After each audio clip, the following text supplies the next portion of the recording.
Ang totoong pinagmulan kung bakit ka mahiyain na hindi alam ng karamihan.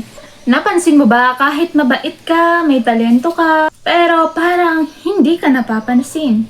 Tahimik ka, mahiyain at madalas nasa gilid lang. Pero ang tanong, talaga bang personality mo yan?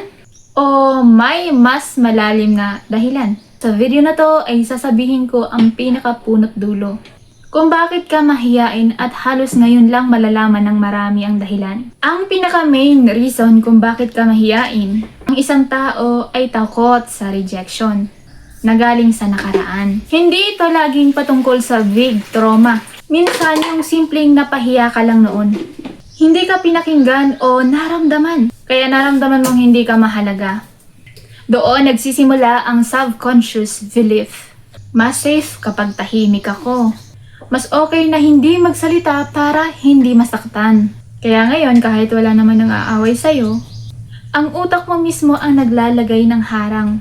Hindi dahil mahina ka kundi dahil sinusubukan ka na protektahan ang isip mo. Halimbawa, may idea ka sa group chat sa klase o sa trabaho, pero pinili mong manahimik. Hindi dahil wala kang sasabihin, kundi dahil naiisip mo agad. Baka mali, baka i-judge ako.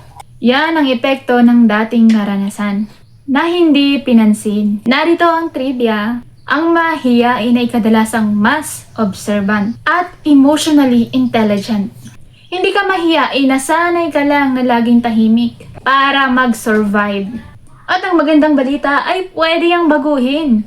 Kung nagustuhan mo ang video na to, don't forget to like, share, follow, comment, and subscribe sa ating YouTube channel at para laging updated sa ating mga latest video.